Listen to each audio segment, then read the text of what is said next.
A lot of folks are asking, gosh, record high temperatures over the weekend for western Montana. Are we all done with winter? What's going on?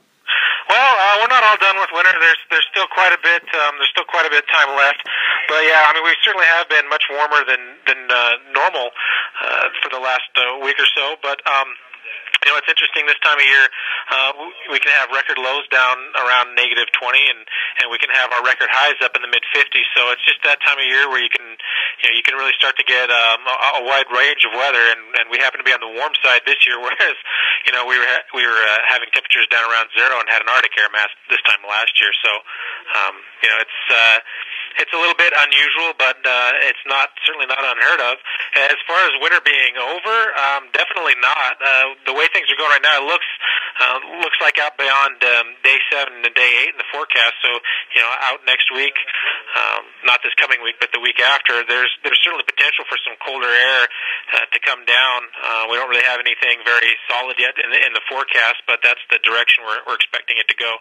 So there's still some time for some cold air and some snow and stuff, but yeah, we certainly have been warmer than normal here the last week or so. Now, let me ask you this, Ryan. Is there any potential for high water, or have we experienced any high water reports because of the extremely warm weather this weekend?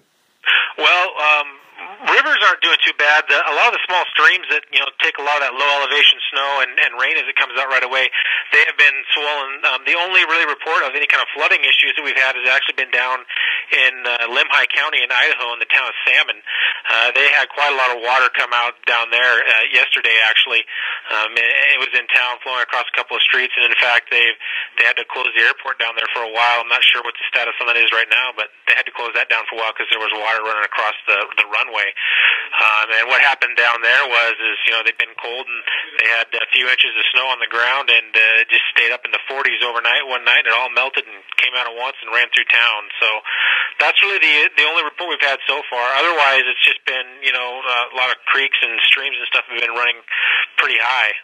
But they started out really low because obviously being the winter time, there wasn't a lot of water in there, so they were able to take most of it and not overflow. Of course, it was just almost a year ago when we had that massive snowstorm and the urban avalanche. Yeah, if I remember correctly, that was a little bit later in February, I thought. It was close to March 1st, yeah. Yeah. So, I mean, then that's just another great example of the wide range of weather that you can get in February. I mean, December and January are really our coldest months, and and especially in February and somewhat into March, early March anyway. You can, it's certainly a possibility, but it's also a possibility to get very warm. So we happen to have a really warm year this year.